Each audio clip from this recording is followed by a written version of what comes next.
너무 귀한 찬양 감사합니다. 은혜 많이 받았습니다.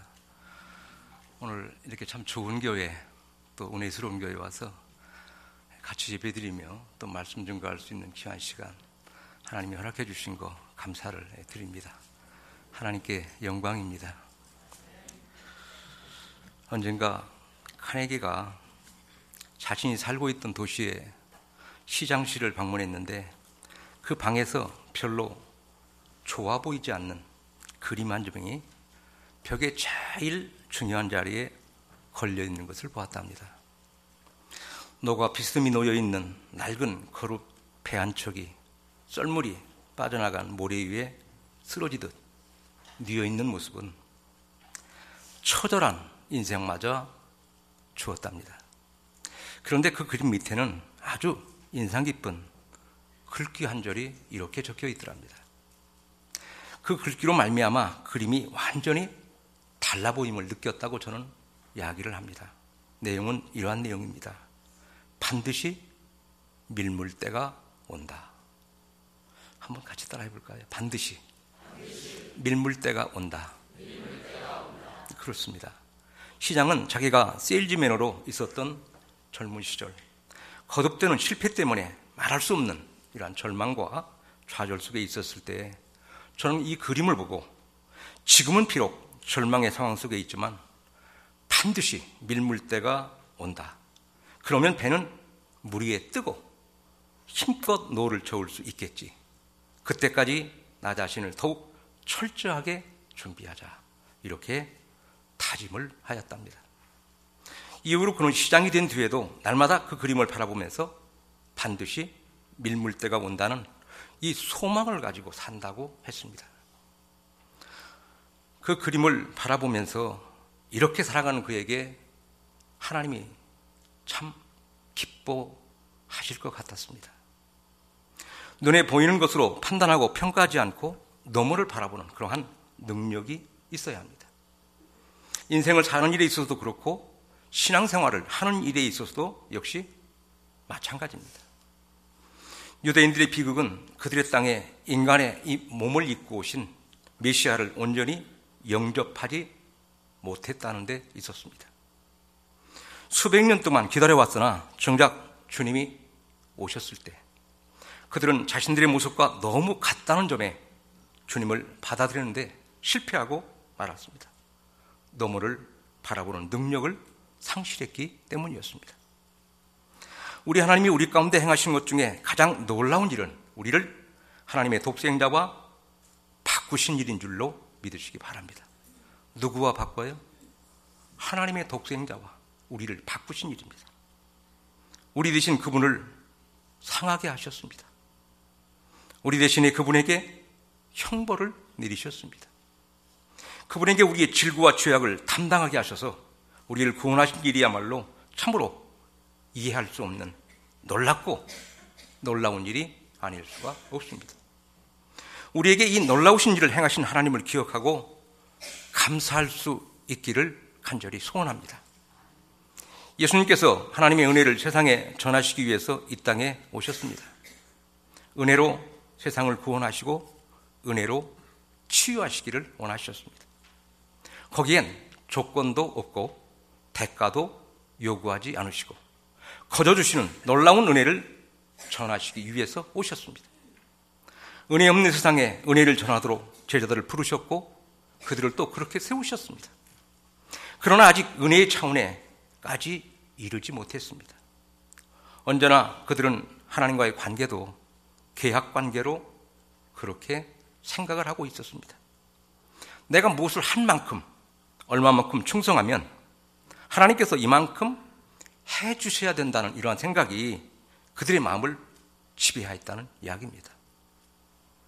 그러한 제자 공동체를 깨우시기 위해서 예수님께서는 하나의 비유를 들려주십니다.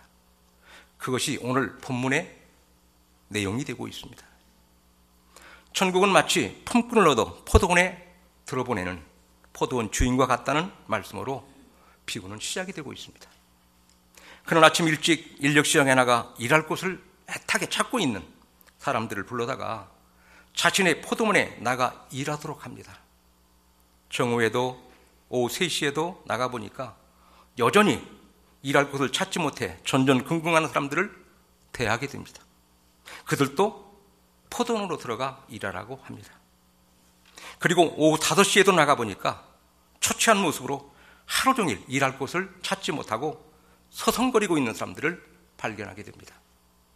일할 시간이 얼마 남지 않았지만 그도 불러서 일하라고 했습니다. 문제는 임금을 계산하는 시간에 일어납니다. 하루 품삯을 동일하게 계산해서 늦게 온 사람부터 차례로 주었기 때문입니다. 먼저 온 사람들이 불평이 이만저만이 아니었습니다.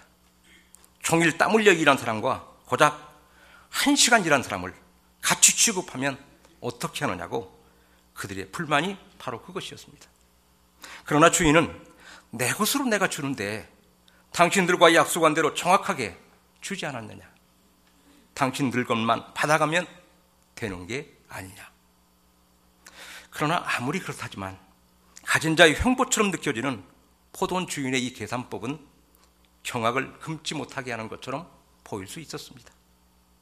경제적인 원칙에도 노동자의 권익의 차원에 봐도 그러한 계산 방법은 당연히 지탄받아야 될 그러한 모습으로 보여질 수도 있었습니다. 오늘 본문의 말씀 13절에서 15절 말씀 한번 같이 읽겠습니다. 13절에서 15절 말씀 같이 읽습니다.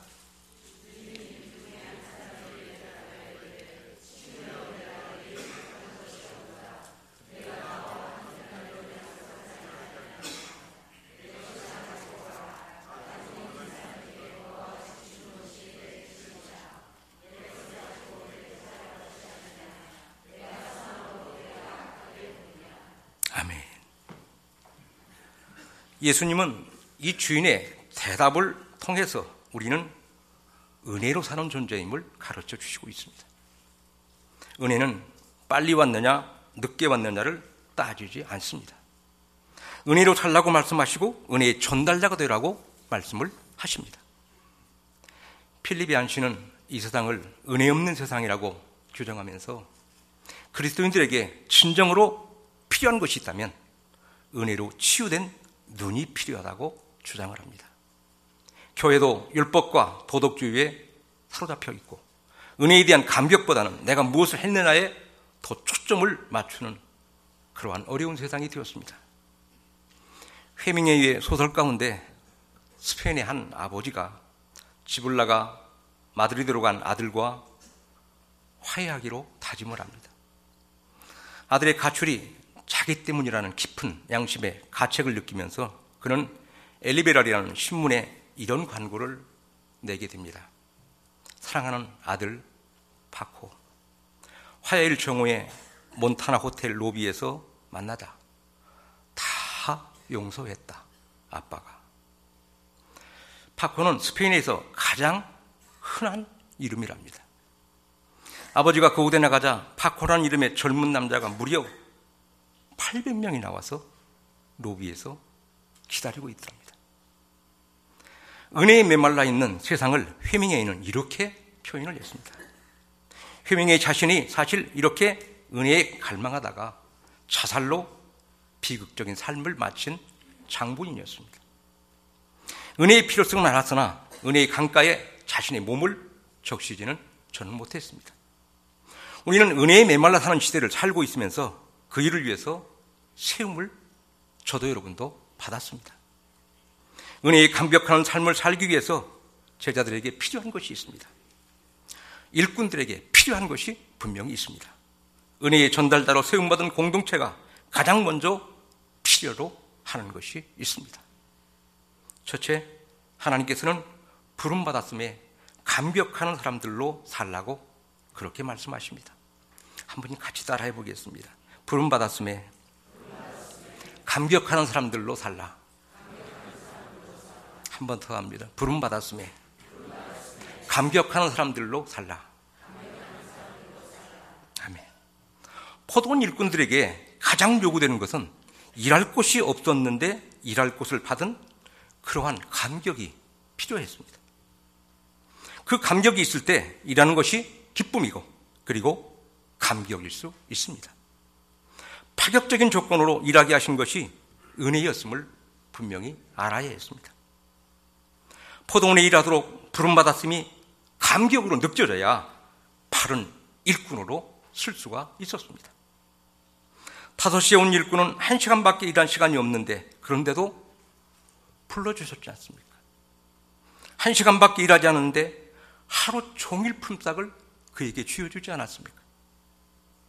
오늘 우리가 하나님의 부름받았음에 감격하는 사람으로 봉사하며 일하며 살아갈 수 있기를 간절히 소원합니다.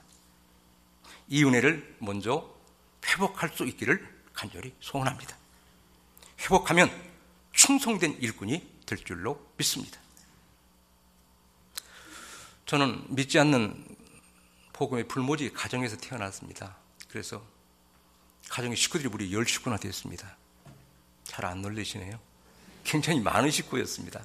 그래서 시골에서 참 가난했기 때문에 큰 방에서 식구들이 다 이불 하나 쫙 펴고 쭉 돌아가면서 발 넣고 그렇게 살았습니다.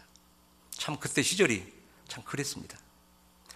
그래서 중학교 3학년 때 저는 조금 방황을 하면서 이곳저곳을 기웃거렸습니다. 대단히 죄송합니다. 공부는 해도 안 해도 1등이니까 공부 안 하고 그냥 이곳저곳 많이 기웃거렸습니다. 그러다가 어느 날 가서 보니까 1살 많은 누나들이 놀고 있는데 재미가 있어요.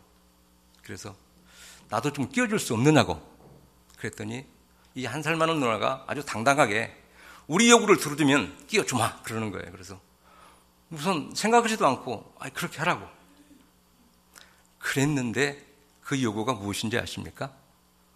같이 교회 가자는 거예요. 어느 날 가니까 아무도 없는 거예요. 그래서 그 다음날 가가지고 물었습니다. 어디 갔지? 그러니까 궁금하지? 그러면 우리 한번 따라와봐. 그래서 그 다음 기회에 저는 언제인지도 모르고 따라갔는데 그때가 주일날 저녁이었습니다. 그래서 교회에 발걸음을 했고 그때부터 예수를 믿기 시작했습니다. 그때가 중학교 3학년 때였습니다. 저희 가정은 아무도 믿지 않았고 다 아주 우상을 섬기는 그러한 가정이었습니다. 그래서 예수를 믿고 나서 이제 고등학교에 들어가 겨울에 방학이 되잖아요. 방학 동안에 시골 교회에서 부흥회를 했습니다.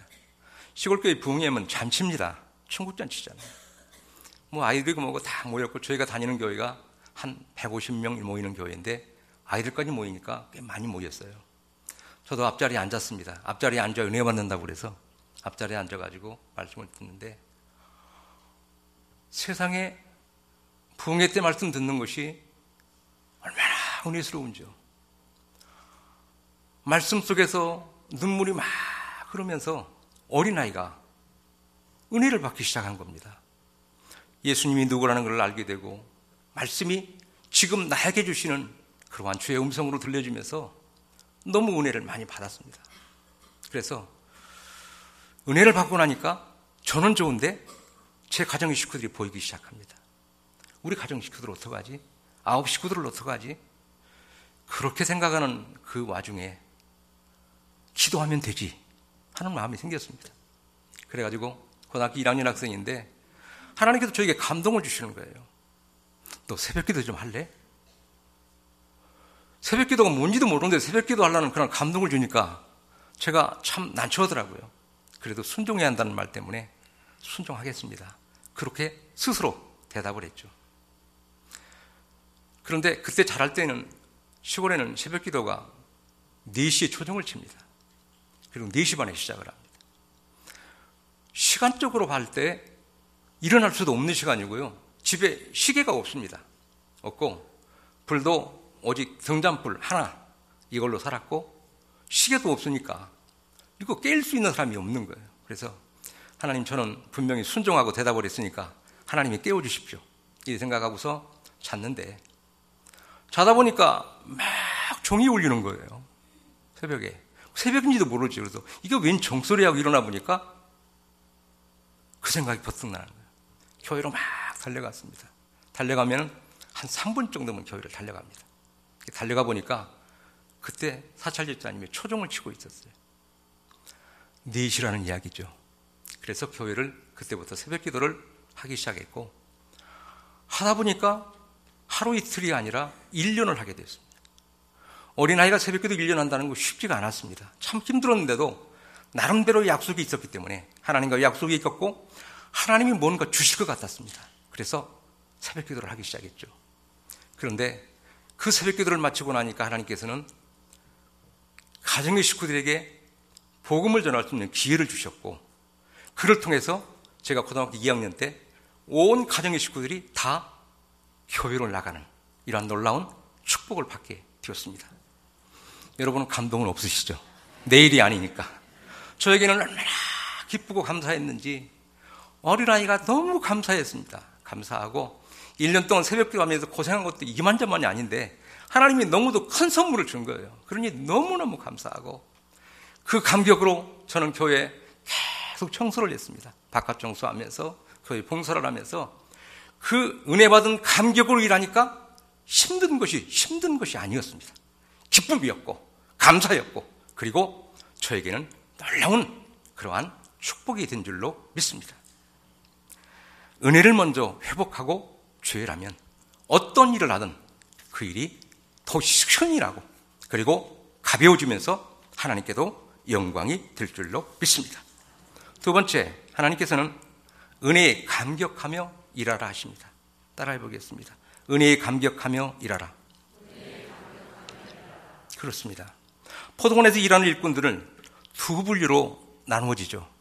은혜에 감격하며 일하는 사람, 그리고 주어진 은혜에 감격하며 하는 사람이 있는가 하면 계약으로 일하고 더 달라고 불평을 토해내는 사람, 바로 그 부류입니다. 주님께서 세상을 위해서 보내시기를 원하시는 사람은 은혜에 대한 감격이 있는 사람입니다. 나 같은 죄인 살리신 이 찬양은 노예 무역상이었던 존 뉴턴이 썼습니다. 물에 빠져 죽을 뻔한 폭풍 가운데에서 그는 처음으로 하나님을 찾게 되죠. 그의 변화는 서서히 왔기에 그는 회심 후에도 계속 노예 무역에 종사를 합니다. 귀하신 주의 이름은 참으로 놀라와, 이와 같은 찬송도 어느 항구에서 노예 선적을 기다리면서 쓴 그러한 찬양이었습니다. 그러나 후에 그는 직업을 버리고 목사가 되었습니다. 그리고 노예 제도를 폐지를 위해서 저는 싸웠습니다. 존 뉴턴은 자신이 건진받은 수렁을 평생 저는 잊지를 않았습니다. 그 은혜를 잊지 않고 그는 이렇게 찬양합니다. 나 같은 죄인 살리신 주님의 놀라와 잃었던 생명 찾아갔고 광명을 얻었네. 아멘. 우리의 가슴 속에 이러한 쓰임받음에 대한 감격이 있을 때 우리는 진정으로 건강한 그리스도인으로 서게 될 줄로 믿습니다. 나도 하나님의 은혜에 감격하며 일할 수 있기를 축원합니다. 은혜에 감격하며 일해야 하나님께도 영광이고 나에게도 복이 되는 줄로 믿습니다. 옆 사람한테 한번 인사합니다. 은혜에 감격하며 일합시다. 은혜에 감격하며 일합시다. 그렇습니다. 세 번째, 하나님께서는 은혜의 전달자가 되라고 말씀을 하십니다. 은혜의 목마른 세상에 주님은 은혜의 전달자로 오셨습니다. 그리고 오늘 또 제자들을 은혜의 전달자로 세우셨습니다. 그들이 은혜의 전달자가 되기 위해서 가장 필요한 것은 은혜에 대한 감격이었습니다. 천국은 포도원에 부름받은 일꾼과 같다고 하신 말씀은 바로 제자들이 은혜의 사역을 위해서 세움받은 존재임을 강조해주고 있는 말씀입니다. 말씀을 통해 하나님의 은혜를 선포하고 성만찬을 통해 그리스도의 피 흘리심과 상하심을 전달하도록 세움을 받았습니다. 은혜의 전달자가 되어 상한 심령들을 치유하며 병든 세상을 새롭게 하도록 보내시기를 주님은 오늘 또 원하시고 있습니다. 천국은 은혜에 감격하여 은혜 때문에 은혜를 위해서 일하는 포도원 품꾼들과 같다고 하시는 뜻을 우리가 마음에 새기는 시간이 되었으면 좋겠습니다. 그들은 오직 은혜에 이끌려 사는 존재들이며 자신의 몸집을 불리고 그것을 자랑하기 위해서 사는 존재가 아니었습니다. 은혜에 감격하며 은혜 때문에 은혜를 위해서 은혜에 이끌려 사는 그러한 존재들입니다. 이제는 내가 은혜의 전달자로 하나님을 찬양하며 기쁨으로 봉사하며 살아갈 수 있는 우리 모든 일꾼들이 되었으면 참 좋겠습니다. 가장 귀한 것이라는 이야기를 읽은 적이 있습니다. 어느 날 출근길에 있었던 일이었습니다.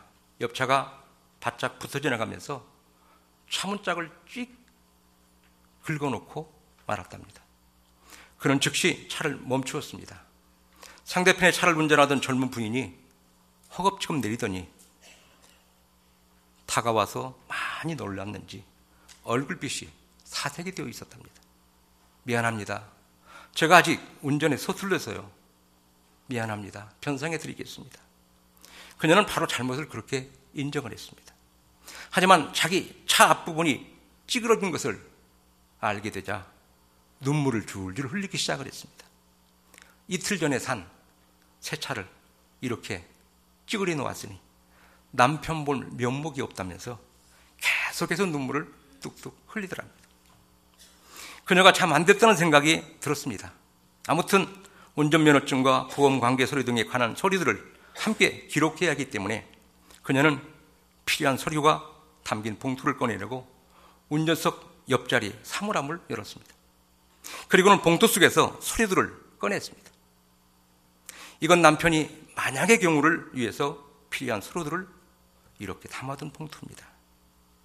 그녀는 또 한 번 울먹였답니다.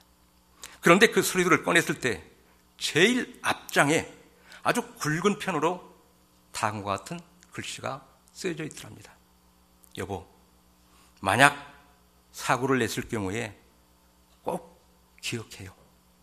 내가 가장 사랑하고 걱정하는 것은 자동차가 아니라 바로 당신입니다. 이 글이 크게 써져 있더랍니다. 그녀의 남편이 쓴 글이었습니다. 그녀를 다시 쳐다보았을 때 그녀의 눈에는 눈물이 가득 고여 있더랍니다. 남편이 가져둔 은혜가 아내의 심령을 이렇게 치유하듯이 오늘 또 주님의 일꾼들이 증거하는 은혜의 사건들은 세상을 치유하는 역사가 있게 될 줄로 믿습니다. 이러한 은혜의 사건들이 우리에게 많이 있어지고 하나님이 많이 영광 받으시는 역사가 우리 대양교회도 많이 있었으면 참 좋겠습니다. 여러분이 그 주인공이 되십시오. 그러면 얼마든지 이 일을 통해서 하나님은 영광을 받으실 것입니다. 암 수술을 받은 후에 놀라운 신앙의 고백을 전해주는 고은 목사님의 주님과의 대화라는 시에서 이런 놀라운 사실을 저는 보게 되었습니다. 참 오래된 시지만 다시 들어볼수록 은혜스러운 시라 제가 많이 사랑하고 있습니다. 그런 이 시를 하나님이 행하신 놀라운 일에 대한 고백, 하나님 자신에 대한 고백, 오늘 또 돌보시고 먹이시는 하나님에 대한 고백으로 가득 채워놓고 있기 때문에 그렇습니다. 그의 전생애 속에 하나님을 신뢰하는 마음과 사랑하는 마음이 가득 채워져 있었습니다. 우리도 그렇게 살아갈 때 주님이 우리를 기뻐하지 않겠습니까? 내용입니다. 주님, 내가 이토록 고통 속에서 주님을 만나 죄송합니다. 내가 걸어온 지난 생애가 주님 보시기에 심히 괘씸하였죠. 미우셨죠. 못마땅한 일 많이 했죠. 그러기에 나에게 이 암을 허락하신 거죠. 사랑하는 종아, 아니다. 나는 너를 사랑한단다. 너의 눈물보다 더 많은 눈물로, 너의 피보다 더 많은 피로 너를 사랑한다. 내게는 괘씸이나 미움이나 그런 것은 존재하지도 않는다. 그것이 혹 있다면 그것 또한 사랑보다 더한 사랑이다. 사랑하는 나사로에게 병 그리고 죽음까지, 사랑하는 바울에게 사탄의 가시까지 허락한 것처럼 그렇게 널 사랑한단다. 주님, 아직도 해야 할 일이 많은데 나를 정말 일찍 데려가실 겁니까? 그것도 중년에 굳선 노무, 혼기 앞둔 자녀, 세상 모르는 아내, 그 일보다 더 교회를 위해 계획된 많은 일들, 아직도 불타는 전도의 열정들, 피토하며 전하고 싶은 메시지들은 어찌하라고요? 사랑하는 종아, 별것을 다 걱정한다. 너의 소원이 뭐냐? 내가 늘 부르는 찬송을 잊었느냐? 내 평생 소원 이것뿐. 주의 일 하다가 이 세상 이별하는 날 주 앞에 가리라가 아니냐? 내가 너에게 이래도 저래도 복을 주었도다. 살아도 복, 죽어도 복, 나가도 복, 들어와도 복, 건강해도 복, 병들어도 복, 성공해도 복, 실패해도 복. 이것이 주 안에서의 복이 아니냐? 너의 생명은 의사의 손에도, 병마의 손에도, 운명의 손에도 있지 않고 더욱 너의 손에도 있지 않고 오직 생명은 내 손 안에 있다. 내가 왜 그것을 걱정하느냐? 그것은 내가 알아서 할 테니까 주어진 시간 동안 너의 사명에 충성을 다하라. 너의 모든 관심은 희망에 두고 내 영역 밖에 있는 모든 것은 내게 맡겨라. 주님, 무엇보다 어린 양떼들이 이해할 수 없는 고통, 세상 사람들의 오해들, 나를 아끼는 모든 이들의 사랑과 낙심, 무엇보다 주님께 영광이 가려질까? 그것이 항상 걱정입니다. 사랑하는 종아, 너는 별것을 다 걱정하는구나. 너는 사람 앞에 서지 말고 내 앞에 서라. 그러면 이 모든 걱정은 사라지리라. 모든 것은 내가 허락했다. 나만이 너의 과거, 현재, 미래의 모든 것을 알고 있단다. 내가 그런 것으로 걱정한다면 너는 하나님의 종이 아니라 사람의 종일 것이다. 남은 생에는 사람의 종이 되지 말고 나의 종이 되어다오. 아직도 너에게는 사람에게 보이려는 의식이 남아있는 것 같구나. 오직 내 앞에서 부끄럼 없게, 오직 내 앞에서 진실로만 서라. 너의 장래는 나의 장래요, 나의 장래는 너의 장래가 될 것이다. 주님, 날마다 무엇을 구하리까? 사랑하는 종아, 사랑을 구하라. 내가 주님을 더욱 사랑하게 하소서. 내가 인간을 더욱 사랑하게 하소서. 오직 너는 나에게 사랑밖에 구할 것이 없다. 더욱 하나님의 은혜를 사모하라. 더욱 하나님의 은혜에 감격하며 일하라. 아멘. 토종한 시인은 우리에게 묻고 있습니다. 이렇게 살아도 되는 걸까? 이렇게 살아도 되는 걸까? 제가 한번 읽어드리겠습니다. 이렇게 살아도 되는 걸까? 어둠 속에서 어깨를 떨며 서 있을 때 다시는 죄 짓지 말라고 말없이 다독여 주시던 손길을 잊고 눈물을 멈출 수 없어 부끄럽게 덜어앉아 있을 때 가까이와 낮은 소리로 일으켜 주시던 말씀을 잊고 내가 이렇게 살아도 되는 걸까? 아니다, 아니다 하면서 헛된 이름을 팔며 보이지 않게 허물을 늘려가는 하루 또 하루, 지킬 수 없는 말들을 하며 욕되게 사는 삶 팔아 양식을 벌고 욕되게 쓰는 글 팔아 목숨을 이어가는, 차마 이렇게 살아도 되는 걸까? 돌아가자고 두 줄의 시를 쓰다 때 묻어 궁굴며 한 줄의 시를 더 잊어버리는, 정말 이렇게 살아도 되는 걸까? 잠자리를 펴고 누웠다가도 문득 소스라쳐 눈이 떠지곤 하는 하루 또 하루, 정말 이렇게 살아도 되는 걸까?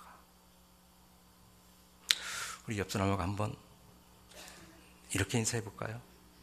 정말 이렇게 살아도 되는 걸까요?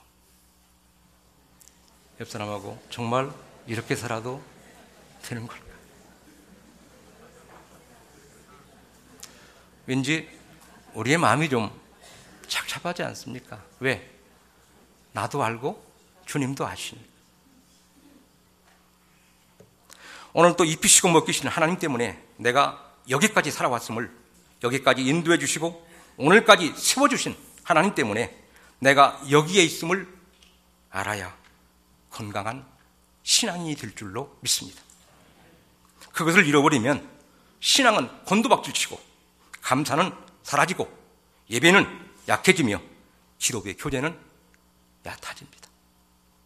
이것에 대한 가슴 떨리는 고백이 없으면 그에게는 축복도 저주요, 풍요도 저주며 오래 사는 것도 복이 될 수 없고 누리는 모든 것들도 감사가 될 수 없습니다. 믿음이 무엇입니까? 놀라우신 하나님을 신뢰하며 온전히 맡기고 사는 삶입니다. 은혜에 감격하며 사는 삶입니다.